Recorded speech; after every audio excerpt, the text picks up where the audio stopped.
Student, welcome back to my Prayas class. आपका Prayas class में स्वागत है। हम लोग पढ़ रहे थे स्टूडेंट बीपीएससी टीआरई 4.0 का प्रैक्टिस सेट, और इसमें जो है हम लोग सब्जेक्ट पढ़ रहे थे, वो सब्जेक्ट पढ़ रहे थे हिस्ट्री। तो जिनका भी बीपीएससी टीआरई 4.0 में हिस्ट्री पीजीटी पेपर 2 का एग्जाम है, उनके लिए जो है ये वीडियो इम्पॉर्टेंट है। तो इस वीडियो को जो है पूरा देखिएगा, और जो भी स्टूडेंट इस चैनल पे नए हैं, इस चैनल को जो है ज़रूर सब्सक्राइब कीजिएगा। और आज जो है हम लोग पढ़ने वाले हैं स्टूडेंट, वो पढ़ने वाले हैं प्रीवियस ईयर क्वेश्चन। तो बीपीएससी टीआरई 1 में जो क्वेश्चन पूछा गया था हिस्ट्री पीजीटी पेपर 2 में, उस क्वेश्चन को जो है आज हम लोग पढ़ेंगे, और वो है प्रैक्टिस सेट नंबर 8। तो जो भी स्टूडेंट प्रैक्टिस सेट नंबर 7 तक नहीं पढ़े हैं, वो पिछले वाले वीडियो में जाके पढ़ सकते हैं। आज जो है हम लोग पढ़ने वाले हैं स्टूडेंट, वो क्वेश्चन है बीपीएससी टीआरई 1 के एग्जाम में जो है ये क्वेश्चन पूछा गया है। तो ये प्रीवियस ईयर क्वेश्चन है। तो हम लोग का क्वेश्चन है क्वेश्चन नंबर 41। सिंधु घाटी की सभ्यता में विशाल स्नानागार प्राप्त हुआ है। तो सिंधु घाटी की सभ्यता में विशाल स्नानागार जो है प्राप्त कहाँ से हुआ है? तो ये हुआ है मोहनजोदड़ो से। तो इसका आंसर हो जाएगा option number B. Next question है क्वेश्चन नंबर 42। वेदों में सबसे प्राचीन कौन सा है? तो सबसे प्राचीन वेद कौन है? तो सबसे प्राचीन वेद है ऋग्वेद। तो ऋग्वेद जो है ऑप्शन में नहीं दिया हुआ है, तो इसका आंसर हो जाएगा ऑप्शन नंबर ई, उपयुक्त में से कोई नहीं। नेक्स्ट क्वेश्चन है क्वेश्चन नंबर 43। ऋग्वैदिक देवताओं में सबसे महत्वपूर्ण कौन थे? तो ऋग्वैदिक देवताओं में सबसे महत्वपूर्ण कौन थे? तो सबसे महत्वपूर्ण थे इंद्र। तो इसका आंसर हो जाएगा option number B. Question number 44। जैन धर्म का प्रथम तीर्थकर किसे माना जाता है? तो जैन धर्म का प्रथम तीर्थकर जो है ऋषभ देव को माना जाता है। तो इसका आंसर हो जाएगा ऑप्शन नंबर सी। और ऋषभ देव को जो है आदिनाथ के नाम से भी जाना जाता है। तो ऋषभ देव को जो है कौन नाम से जाना जाता है? तो आदिनाथ के नाम से जाना जाता है। नेक्स्ट क्वेश्चन है क्वेश्चन नंबर 45। तीसरी बौद्ध सभा कहाँ पर आयोजित की गई थी? तो तीसरी बौद्ध सभा जो है कहाँ आयोजित किया गया था? तो ये आयोजित किया गया था पाटलिपुत्र में। और पहली बौद्ध सभा कहाँ आयोजित की गई थी? तो प्रथम जो है बौद्ध सभा कहाँ हुआ था? तो प्रथम बौद्ध सभा जो है राजगीर में हुआ था। दूसरा जो है बौद्ध सभा वैशाली में हुआ था। तीसरा बौद्ध सभा पाटलिपुत्र में हुआ था। और चौथा बौद्ध सभा जो है श्रीनगर कश्मीर में हुआ था। और कश्मीर में कहाँ हुआ था? तो कश्मीर के कुंडलवन में हुआ था। और बौद्ध धर्म में सभा को संगीति कहा गया है, और जैन धर्म में सभा को महासभा कहा गया है। नेक्स्ट क्वेश्चन है क्वेश्चन नंबर 46। मेगास्थनीज किसके शासनकाल में भारत आया था? तो मेगास्थनीज जो है चंद्रगुप्त मौर्य के शासनकाल में भारत आया था। तो इसका आंसर हो जाएगा ऑप्शन नंबर ए। और मेगास्थनीज जो है सेल्यूकस निकेटर के राजदूत बनकर पाटलिपुत्र आया था। तो पाटलिपुत्र जो है कैसे आया था मेगास्थनीज? तो मेगास्थनीज जो है सेल्यूकस निकेटर के राजदूत बनकर जो है पाटलिपुत्र आया था। और पाटलिपुत्र को मेगास्थनीज ने पालीब्रोथा कहा है। तो मेगास्थनीज ने पाटलिपुत्र को क्या कहा है? तो पालीब्रोथा कहा है। और मेगास्थनीज ने इंडिका पुस्तक की रचना की थी। तो मेगास्थनीज का पुस्तक का क्या नाम है? तो इसका पुस्तक का नाम है इंडिका। नेक्स्ट क्वेश्चन है क्वेश्चन नंबर 47। हर्षवर्धन किस शताब्दी में शासन किया था? तो हर्षवर्धन जो है किस शताब्दी में शासन किया था? हर्षवर्धन जो है किसी भी शताब्दी में शासन नहीं किया था। तो इसका आंसर हो जाएगा ऑप्शन नंबर ई, उपयुक्त में से कोई नहीं। Question number 48। चोल काल की सबसे प्रमुख विशेषता थी। तो चोल काल की सबसे प्रमुख विशेषता क्या थी? तो चोल काल की सबसे प्रमुख विशेषता था स्थानीय स्वशासन। तो इसका आंसर हो जाएगा ऑप्शन नंबर सी। और चोल काल में स्थानीय स्वशासन का उन्नत अवस्था था। तो चोल काल में जो है स्थानीय जो स्वशासन था उसका जो है उन्नत अवस्था था। नेक्स्ट क्वेश्चन है क्वेश्चन नंबर 49। मोहम्मद गौरी और पृथ्वीराज चौहान के मध्य तराइन का द्वितीय युद्ध किस वर्ष हुआ? तो मोहम्मद गौरी और पृथ्वीराज चौहान के मध्य तराइन का द्वितीय युद्ध जो है 1192 ईस्वी में हुआ था। तो इसका आंसर हो जाएगा ऑप्शन नंबर सी। और तराइन का जो है पहला युद्ध कब हुआ था? तो तराइन का पहला युद्ध हुआ था 1191 ईस्वी में। नेक्स्ट क्वेश्चन है स्टूडेंट क्वेश्चन नंबर 50। इल्तुतमिश की मृत्यु के बाद दिल्ली का सुल्तान कौन हुआ? तो इल्तुतमिश के मृत्यु के बाद दिल्ली का सुल्तान हुआ रुकनुद्दीन फिरोज। तो इसका आंसर हो जाएगा option number B. Question number 51। किस शासक ने दिल्ली से दौलताबाद अपनी राजधानी स्थानांतरित की थी? तो कौन शासक जो है दिल्ली से दौलताबाद अपनी राजधानी स्थानांतरित की थी? तो ये किया था मोहम्मद बिन तुगलक। तो इसका आंसर हो जाएगा option number A. Next question है क्वेश्चन नंबर 52। विजयनगर साम्राज्य का सबसे महान शासक कौन थे? तो विजयनगर साम्राज्य के सबसे महान शासक थे कृष्णदेव राय। तो कृष्णदेव राय जो है ऑप्शन में नहीं दिया हुआ है, तो इसका आंसर हो जाएगा ऑप्शन नंबर ई, उपयुक्त में से कोई नहीं। Question number 53। तबकात ए नासरी किसके द्वारा लिखी गई है? तो तबकात ए नासरी पुस्तक मिनहाज उल सिराज द्वारा लिखी गई है। तो इसका आंसर हो जाएगा option number A. Question number 54। निम्न में से कौन चिश्ती सूफी मत से संबंधित नहीं है? तो कौन जो है इनमें चिश्ती सूफी मत से संबंधित नहीं है? तो फर्स्ट ऑप्शन में दिया हुआ है निजामुद्दीन औलिया, सेकंड ऑप्शन में दिया हुआ है शेख नसरुद्दीन चिराग, थर्ड ऑप्शन में दिया हुआ है ख्वाजा बाकी बिल्लाह, फोर्थ ऑप्शन में दिया हुआ है उपयुक्त में से एक से अधिक, और फिफ्थ ऑप्शन में दिया हुआ है उपयुक्त में से कोई नहीं। तो चिश्ती सूफी मत से जो है कौन इसमें संबंधित नहीं है? तो ख्वाजा बाकी बिल्लाह ये जो है चिश्ती सूफी मत से संबंधित नहीं है। तो इसका आंसर हो जाएगा ऑप्शन नंबर सी। और चिश्ती ये ख्वाजा बाकी बिल्लाह जो है नक्शबंदी सिलसिला के संत थे। तो ख्वाजा बाकी बिल्लाह कौन सिलसिला के संत थे? तो ये नक्शबंदी सिलसिला के संत थे। और नक्सलबंदी सिलसिला जो है कट्टर सूफी सिलसिले था। तो नक्शबंदी सिलसिला क्या था? तो नक्शबंदी सिलसिला कट्टर सूफी सिलसिला था। और भारत में सबसे पुराना सिलसिला चिश्ती सिलसिले है। तो भारत में जो है सबसे पुराना जो है कौन चिश्ती है? तो सिलसिला चिश्ती है। और ख्वाजा मोइनुद्दीन चिश्ती भारत में चिश्ती सिलसिला के संस्थापक हैं। तो भारत में चिश्ती सिलसिला के संस्थापक कौन है? तो ख्वाजा मोइनुद्दीन चिश्ती। नेक्स्ट क्वेश्चन है क्वेश्चन नंबर 55। निम्न में से कौन सी एक तुलसीदास की रचना नहीं है? तो इसमें जो है कौन एक तुलसीदास की रचना नहीं है? तो फर्स्ट ऑप्शन में दिया हुआ है साहित्य लहरी, सेकंड ऑप्शन में दिया हुआ है विनय पत्रिका, थर्ड ऑप्शन में दिया हुआ है गीतावली, फोर्थ ऑप्शन में दिया हुआ है उपयुक्त में से एक से अधिक, और फिफ्थ ऑप्शन में दिया हुआ है उपयुक्त में से कोई नहीं। तो तुलसीदास की रचना जो है इसमें कौन नहीं है? तो साहित्य लहरी नहीं है। साहित्य लहरी जो है सूरदास की रचना है। तो इसका आंसर हो जाएगा option number A. Question number 56। 2.5 दिन का झोपड़ा किसने बनवाया था?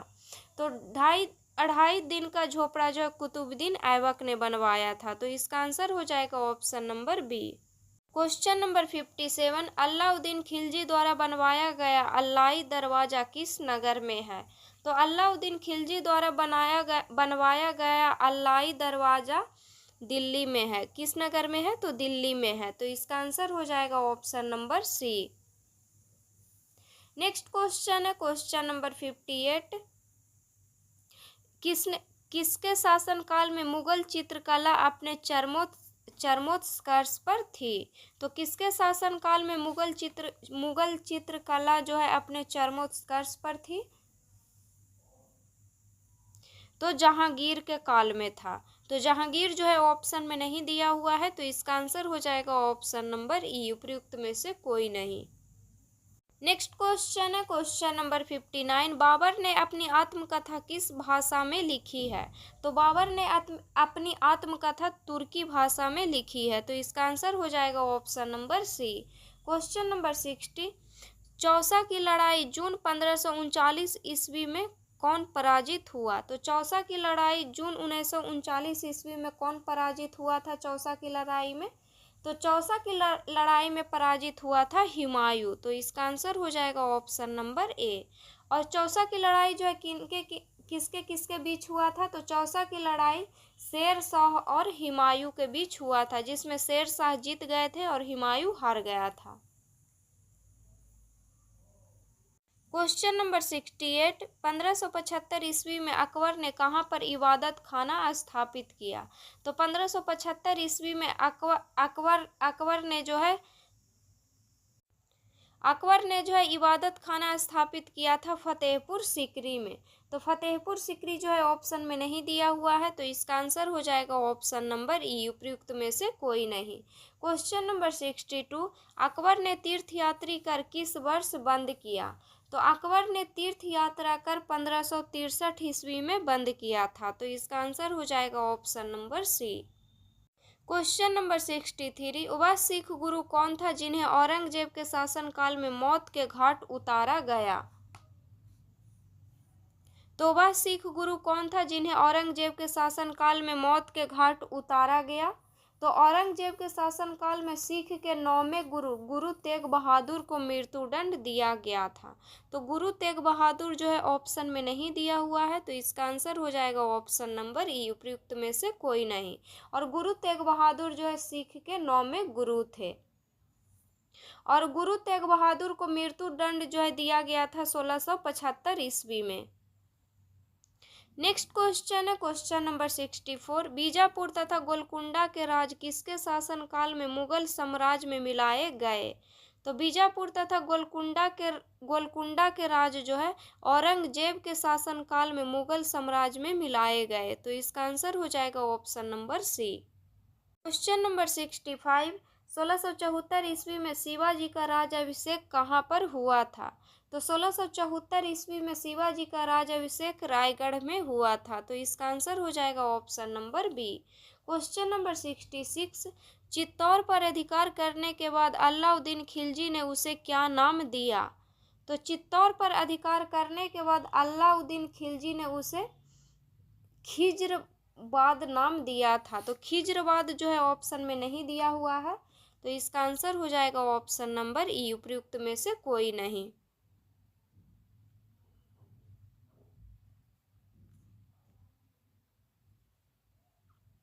अलाउद्दीन ने चित्तौड़ का नाम जो है खिजरबाद रखा था। क्वेश्चन नंबर 67, आगरा के निकट सिकंदरा में किस मुगल शासक का मकबरा है? तो आगरा के निकट सिकंदरा में जो है अकबर का मकबरा है। तो इसका आंसर हो जाएगा option number C. Question number 68, सबसे अधिक मंगोल आक्रमण किसके शासनकाल में हुए? तो सबसे अधिक मंगोल आक्रमण जो है गयासुद्दीन तुगलक के शासनकाल में हुआ था। तो गयासुद्दीन तुगलक जो है ऑप्शन में नहीं दिया हुआ है, तो इसका आंसर हो जाएगा ऑप्शन नंबर ई। क्वेश्चन नंबर 69, मनसबदारी प्रणाली का प्रारंभ किसने किया? तो मनसबदारी प्रणाली का प्रारंभ किया था अकबर ने। और कब किया था? तो ये किया था 1574 ईस्वी में। तो अकबर जो है ऑप्शन में नहीं दिया हुआ है, तो इसका आंसर हो जाएगा ऑप्शन नंबर ई, उपयुक्त में से कोई नहीं। नेक्स्ट क्वेश्चन है क्वेश्चन नंबर 70, व्यापकंत के सिद्धांत के आधार पर किस राज्य का सबसे पहले विलय किया गया? तो व्यापकंत के सिद्धांत के आधार पर सबसे पहले जो है सतारा को विलय किया गया है। तो इसका आंसर हो जाएगा option number A. Question number 71, 1800 ईस्वी में लॉर्ड वेल्जरी ने प्रशासनिक सेवकों को प्रशिक्षण देने के लिए फोर्ट विलियम कॉलेज की स्थापना कहाँ पर की थी? तो फोर्ट विलियम कॉलेज की स्थापना हुआ था कलकत्ता में। तो इसका आंसर हो जाएगा option number C. Question number 72, regulating act किस वर्ष पारित किया गया? तो रेगुलेटिंग एक्ट 1773 ईस्वी में पारित किया गया था। तो इसका आंसर हो जाएगा option number B. Question number 73, Salbai की संधि से किस युद्ध की समाप्ति हुई? सलवाई की संधि से जो है कौन से युद्ध की समाप्ति हुआ था? तो सलवाई की संधि से जो है प्रथम आंग्ल मराठा युद्ध की समाप्ति हुआ था। तो इसका आंसर हो जाएगा ऑप्शन नंबर ए। और सलवाई की संधि कब हुआ था? तो सलवाई की संधि 1782 ईस्वी में हुआ था। नेक्स्ट क्वेश्चन है क्वेश्चन नंबर 74। नेक्स्ट क्वेश्चन है क्वेश्चन नंबर 74। कलकत्ता, जिसको अब कोलकाता भी कहते हैं, तो कलकत्ता मेडिकल कॉलेज की स्थापना किसके द्वारा की गई? तो कलकत्ता मेडिकल कॉलेज की स्थापना जो है लॉर्ड विलियम बेंटिंग के कार्यकाल में हुआ था। तो लॉर्ड विलियम बेंटिंग जो है ऑप्शन में नहीं दिया हुआ है, तो इसका आंसर हो जाएगा ऑप्शन नंबर ई, उपयुक्त में से कोई नहीं। Question number 75। किस एक्ट के द्वारा ईसाई मिशनरियों की गतिविधियों पर लगी रुकावटों को हटा दिया गया? तो ये जो है चार्टर एक्ट 1813 के अंतर्गत जो है ईसाई मिशनरियों की गतिविधियों पर लगी रुकावटों को हटा दिया गया था। तो चार्टर एक्ट 1813 जो है ऑप्शन में नहीं दिया हुआ है, तो इसका आंसर हो जाएगा ऑप्शन नंबर ई। Question number 76। वेदों की ओर वापस चलो का नारा किसके द्वारा दिया गया था? तो वेदों की ओर वापस चलो का नारा दयानंद सरस्वती के द्वारा दिया गया था। तो इसका आंसर हो जाएगा ऑप्शन नंबर ए। और दयानंद सरस्वती का मूल नाम क्या था? तो दयानंद सरस्वती का मूल नाम था मूल शंकर। और दयानंद सरस्वती का जन्म कब हुआ था? तो दयानंद सरस्वती का जन्म हुआ था 1824 ईस्वी में। और दयानंद सरस्वती का गुरु कौन थे? तो दयानंद सरस्वती का गुरु थे मथुरा के स्वामी बिरजानंद। तो दयानंद सरस्वती का गुरु थे बिरजानंद, और बिरजानंद जो है अंधे थे। और दयानंद सरस्वती ने 1875 ईस्वी में आर्य समाज की स्थापना किया। नेक्स्ट क्वेश्चन है क्वेश्चन नंबर 77। सत्यशोधक समाज की स्थापना किसके द्वारा की गई? तो सत्यशोधक समाज की स्थापना जो है ज्योतिराव फूले के द्वारा किया गया था। और कब किया गया था? तो 1873 ईस्वी में किया गया था। और कहाँ किया गया था? तो इस समाज की स्थापना पुणे में किया गया था। Question number 78। इल्बर्ट बिल विवाद के समय कौन वायसराय था? तो इल्बर्ट बिल विवाद के समय वायसराय था लॉर्ड रिपन। तो इसका आंसर हो जाएगा ऑप्शन नंबर ए। और इल्बर्ट बिल जो है कब लाया गया था? तो इल्बर्ट बिल जो है 1883-84 में लाया गया था। तो इल्बर्ट बिल जो है कब लाया गया था? तो ये जो है 1883-84 में जो है इल्बर्ट बिल लाया गया था। और लॉर्ड रिपन का कार्यकाल जो है कब से कब तक था? तो लॉर्ड रिपन का कार्यकाल 1880 से लेकर के 1884 ईस्वी तक था। Question number 79। Poverty and un British rule India किसके द्वारा लिखी गई है? तो poverty and un British rule in India दादा भाई नौरोजी के द्वारा लिखा गया है। तो इसका आंसर हो जाएगा option number C. Question number 80। 1909 ईस्वी में करजन बाइली किसके हाथों मारा गया? तो 1909 ईस्वी में करजन बाइली मदन लाल ढींगरा के हाथों मारा गया था। तो इसका आंसर हो जाएगा option number B. Question number 81। Jallianwala Bagh हत्याकांड किस दिनांक को हुआ था? तो जालियांवाला बाग हत्याकांड 13 अप्रैल 1919 को हुआ था। और ये जो है ऑप्शन में नहीं दिया हुआ है, तो इसका आंसर हो जाएगा ऑप्शन नंबर ई। Question number 82। भारतीय राष्ट्रीय कांग्रेस ने अपने किस अधिवेशन में पूर्ण स्वराज की प्राप्ति को अपना लक्ष्य घोषित किया? तो भारतीय राष्ट्रीय कांग्रेस ने लाहौर अधिवेशन 1929 में जो है पूर्ण स्वराज की प्राप्ति को अपना लक्ष्य घोषित किया। तो लाहौर अधिवेशन 1929 जो ऑप्शन में नहीं दिया हुआ है, तो इसका आंसर हो जाएगा ऑप्शन नंबर ई। और इस अधिवेशन की अध्यक्षता कौन कर रहे थे? तो इस अधिवेशन की अध्यक्षता कर रहे थे पंडित जवाहरलाल नेहरू। नेक्स्ट क्वेश्चन है क्वेश्चन नंबर 83। किस दिनांक को नेताजी सुभाष चंद्र बोस ने स्वतंत्र भारत की अस्थायी सरकार बनाई? तो सुभाष चंद्र बोस ने स्वतंत्र भारत की अस्थायी सरकार बनाए थे 21 अक्टूबर 1943 ईस्वी को। तो इसका आंसर हो जाएगा option number B. Question number 84। Bharat की स्वतंत्रता के समय ब्रिटेन का प्रधानमंत्री कौन था? तो भारत की स्वतंत्रता के समय ब्रिटेन का प्रधानमंत्री था क्लीमेंट एटली। तो इसका आंसर हो जाएगा option number B. Question number 85। धर्म सुधार का अग्रदूत किसे कहा जाता है? तो धर्म सुधार का अग्रदूत मार्टिन लूथर को कहा जाता है। Question number 86, Boston T party का नेतृत्व किसने किया था? तो बोस्टन टी पार्टी का नेतृत्व सैमुअल एडम्स ने किया था। तो इसका आंसर हो जाएगा option number C. Question number 87, Germany का एकीकरण पूर्ण हुआ? तो जर्मनी का एकीकरण जो है पूर्ण हुआ था फ्रैंकफर्ट की संधि के द्वारा। तो फ्रैंकफर्ट की संधि से जो है जर्मनी का एकीकरण पूरा हुआ। तो इसका आंसर हो जाएगा option number C. Next question है क्वेश्चन नंबर 88, पेरिस के शांति सम्मेलन 1919 में फ्रांस का प्रतिनिधित्व किसने किया था? तो पेरिस के शांति सम्मेलन 1919 में फ्रांस का प्रतिनिधित्व किए थे क्लेमेंसियू। तो इसका आंसर हो जाएगा option number C. Question number 89, किस देश ने पर्ल हार्बर स्थित संयुक्त राज्य अमेरिका के नौसैनिक बेड़े पर दिसंबर 1941 में आक्रमण किया था? तो ये किया था जापान। तो इसका आंसर हो जाएगा option number A. Question number 90, England में 1918 के जन प्रतिनिधित्व अधिनियम द्वारा कुछ संपत्ति की योग्यताओं के होने पर कितनी आयु की स्त्रियों को मताधिकार प्रदान किया गया? तो 30 वर्ष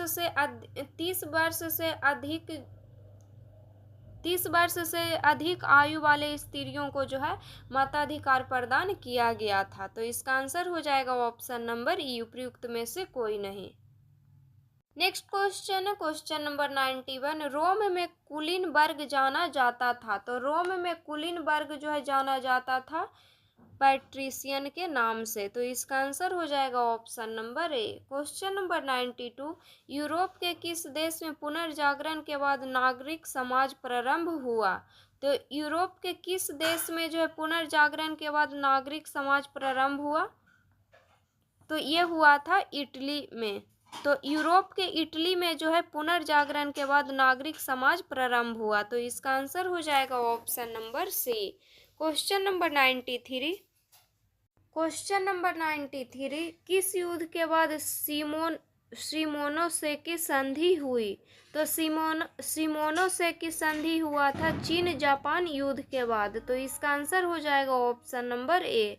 और चीन जापान युद्ध कब हुआ था? तो ये हुआ था 1894-95 ईस्वी में। क्वेश्चन नंबर 94, यह श्वेत मनुष्य का कर्तव्य था कि अशिक्षित देशों को शिक्षित बनाए, यह किसने कहा? तो यह कहा था रुडयार्ड किपलिंग ने। तो इसका आंसर हो जाएगा option number C. Question number 95, किस भारतीय नेता का गुट निरपेक्ष आंदोलन की स्थापना में बहुत ही बड़ा हाथ था? तो जवाहरलाल नेहरू का था। तो जवाहरलाल नेहरू का जो है गुट निरपेक्ष आंदोलन की स्थापना में बहुत ही बड़ा हाथ था। तो इसका आंसर हो जाएगा option number C. Question number 96, उपनिवेशवाद का अंत किसके प्रयत्नों से संभव हुआ? तो उपनिवेशवाद का अंत जो है संयुक्त राष्ट्र संघ के प्रयत्नों से संभव हुआ। तो इसका आंसर हो जाएगा option number B. Question number 97, पूर्व ऐतिहासिक काल का प्रारंभिक भाग? तो पूर्व ऐतिहासिक काल का प्रारंभिक भाग पूरा पाषाण काल के रूप में जाना जाता है। तो इसका आंसर हो जाएगा option number A. Question number 98, Harappa लोगों के द्वारा किस पेड़ की पूजा काफी की जाती थी? तो हड़प्पा लोगों के द्वारा जो है पीपल का पूजा जो है काफी की जाती थी। तो इसका आंसर हो जाएगा option number B. Question number 99, बौद्ध धर्म हिंदू धर्म के अंदर एक सुधार आंदोलन था, यह किसने कहा? तो बौद्ध धर्म हिंदू धर्म के अंदर एक सुधार आंदोलन था, यह कहा था बीएम स्मिथ। तो कौन कहे थे? तो ये कहे थे बीएम स्मिथ। तो इसका आंसर हो जाएगा option number A. Question number 100, योग सूत्रों का श्रेय जाता है? तो योग सूत्रों का श्रेय जाता है पतंजलि को। तो इसका आंसर हो जाएगा option number C. Next question है क्वेश्चन नंबर 101, मुगलों के द्वारा बिहार के किस नगर को पुनर्विकसित किया गया था? तो मुगलों के द्वारा जो है पटना को जो है पुनर्विकसित किया गया था। तो इसका आंसर हो जाएगा option number C. Next question है, किस सुल्तान ने अपने आप को सिकंदर एसानी के रूप में प्रस्तुत किया? तो सिकंदर एसानी के रूप में प्रस्तुत किया था अलाउद्दीन खिलजी। तो इसका आंसर हो जाएगा option number A. Next question है, मनुष्य पैदा तो स्वतंत्र हुआ लेकिन हर तरफ बेड़ियों में जकड़ा हुआ है, इसे कौन कहा? मतलब इसे कितने कहा, मतलब ये गलत लिखा हुआ, इसे किसने कहा यहाँ पे हो जाएगा। तो इसे कहा था रूसो ने। तो इसका आंसर हो जाएगा option number C. Next question है क्वेश्चन नंबर 104, भारत में भू राजस्व संग्रहण की विभिन्न व्यवस्थाओं में से ईस्ट इंडिया कंपनी ने किसे प्रारंभ किया? तो भारत में भू राजस्व संग्रहण की विभिन्न व्यवस्थाओं में से ईस्ट इंडिया कंपनी ने जो है रैयतवाड़ी, महालवाड़ी और अस्थाई बंदोबस्त, ये तीनों को जो है प्रारंभ किया था। तो इसका आंसर हो जाएगा ऑप्शन नंबर डी, उपयुक्त में से एक से अधिक। नेक्स्ट क्वेश्चन है क्वेश्चन नंबर 105, भारतीय कृषि के व्यवसायीकरण ने ब्रिटिश पूंजीपति वर्ग को ही लाभान्वित किया, लेकिन भारतीय कृषक वर्ग को नहीं। यह किसने लिखी? तो यह जो है कौन लिखा था? तो ये लिखे थे रजनीपाम दत्त। तो इसका आंसर हो जाएगा option number A. Question number 106, Britain के औद्योगिक वर्ग की बढ़ती हुई शक्ति ही भारतीय हस्तकारी के निर्यात के पतन के लिए जिम्मेदार थी, यह किसने लिखा? तो यह लिखे थे AR देसाई। तो इसका आंसर हो जाएगा option number A. Next question है, 1857 की क्रांति भारतीय स्वतंत्रता का प्रथम युद्ध था, यह किसने कहा? तो 1857 की क्रांति भारतीय स्वतंत्रता का प्रथम युद्ध था, यह कहे थे BD सावरकर। तो इसका आंसर हो जाएगा option number C. Next question है क्वेश्चन नंबर 108, भारतीय युवकों को किसका संदेश था कि शक्तिशाली और निडर बनो? तो भारतीय युवकों को जो है स्वामी विवेकानंद ने संदेश दिया था कि शक्तिशाली और निडर बनो। तो इसका आंसर हो जाएगा ऑप्शन नंबर सी। और स्वामी विवेकानंद का बचपन का नाम क्या था? तो स्वामी विवेकानंद का बचपन का नाम था नरेंद्र दत्त। नेक्स्ट क्वेश्चन है, किसने जागरूक हिंदुओं के विरुद्ध याचना का आयोजन किया जो सती के जलाने के पक्षधर थे? तो ये कौन थे? तो ये थे राजा राम मोहन राय। तो इसका आंसर हो जाएगा option number A. Next question है क्वेश्चन नंबर 110, कांग्रेस संगठन में उदारवादियों पर आक्रमण करने के लिए सुरक्षित बाल्व सिद्धांत का किसने प्रयोग किया था? तो सुरक्षित बाल्व सिद्धांत का प्रयोग किए थे लाला लाजपत राय। तो इसका आंसर हो जाएगा option number C. Next question है, किसने कहा कि बंगाल विभाजन के बाद भारत में वास्तविक जागरूकता आई? तो ये कहे थे महात्मा गांधी। तो महात्मा गांधी जो है कहे थे बंगाल विभाजन के बाद ही भारत में वास्तविक जागरूकता आई। तो इसका आंसर हो जाएगा ऑप्शन नंबर सी। और बंगाल विभाजन जो है कब हुआ था? तो बंगाल विभाजन 16 अक्टूबर 1905 को हुआ था। और बंगाल विभाजन के विरुद्ध में जो है स्वदेशी आंदोलन भी प्रारंभ हुआ था। नेक्स्ट क्वेश्चन है क्वेश्चन नंबर 112, किस कांग्रेस अधिवेशन में यह निर्णय लिया गया कि प्रत्येक वर्ष 26 जनवरी को स्वतंत्रता दिवस मनाया जाएगा? तो ये लिया गया था लाहौर अधिवेशन 1929 को। तो लाहौर अधिवेशन 1929 में यह निर्णय लिया गया कि प्रत्येक वर्ष 26 जनवरी को स्वतंत्रता दिवस मनाया जाएगा। तो इसका आंसर हो जाएगा option number C. Next question है क्वेश्चन नंबर 113, ब्रिटिश सरकार को उखाड़ फेंकने के लिए किसने एक हिंसात्मक भूमिगत आंदोलन को संगठित किया था? तो ब्रिटिश सरकार को उखाड़ फेंकने के लिए जो है किसने एक हिंसात्मक भूमिगत आंदोलन को संगठित किया था? तो भूमिगत आंदोलन को जो है संगठित किए थे जयप्रकाश नारायण और राम मनोहर लोहिया। ये दोनों जो है भूमिगत आंदोलन को संगठित किए थे। और इसमें जो है उषा मेहता भी शामिल थे।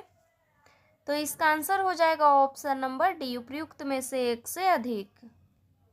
नेक्स्ट क्वेश्चन है, किसने मुसलमानों को विद्रोह करने के लिए काफ़ी कमज़ोर माना और मुसलमान संप्रदाय के प्रति सरकारी दृष्टिकोण में परिवर्तन की हिमायत की थी? तो ये जो है कौन किए थे? तो ये किए थे W हंटर। तो इसका आंसर हो जाएगा option number A. Next question है क्वेश्चन नंबर 115। 64 दिन की भूख हड़ताल के बाद जेल में जतिन दास की मृत्यु हुई थी। किस भारतीय नेता ने जतिन दास की प्रशंसा की थी? तो जतिन दास का प्रशंसा किए थे जवाहरलाल नेहरू। तो इसका आंसर हो जाएगा option number A. Next question है स्टूडेंट क्वेश्चन नंबर 116। किसने आज़ाद हिंद फौज की कमान संभाली और इसे दिल्ली चलो की प्रसिद्ध घोषणा दी? तो ये दिए थे सुभाष चंद्र बोस। तो ये जो है ऑप्शन में नहीं है, तो इसका आंसर हो जाएगा ऑप्शन नंबर ई। Question number 117। भारतीय संघ के साथ भारतीय राज्यों के एकीकरण में किसने महत्वपूर्ण भूमिका निभाई? तो भारतीय संघ के साथ भारतीय राज्यों के एकीकरण में महत्वपूर्ण भूमिका निभाए थे सरदार वल्लभ भाई पटेल। तो इसका आंसर हो जाएगा option number A. Next question है क्वेश्चन नंबर 118। प्रथम पंचवर्षीय योजना केवल समर्पित थी? तो प्रथम पंचवर्षीय योजना केवल कृषि विकास को समर्पित था। तो इसका आंसर हो जाएगा ऑप्शन नंबर ए। और प्रथम पंचवर्षीय योजना कब से कब तक चला था? तो ये चला था 1951 से 1956 तक। और प्रथम पंचवर्षीय योजना हैरोल्ड डोमर मॉडल पर आधारित था। नेक्स्ट क्वेश्चन है क्वेश्चन नंबर 119। 1961 में बेलग्रेड में गुट निरपेक्ष आंदोलन का प्रथम सम्मेलन हुआ। कितने देशों ने भाग लिया? तो इसमें जो है 25 देशों ने भाग लिया था। तो इसका आंसर हो जाएगा ऑप्शन नंबर ए।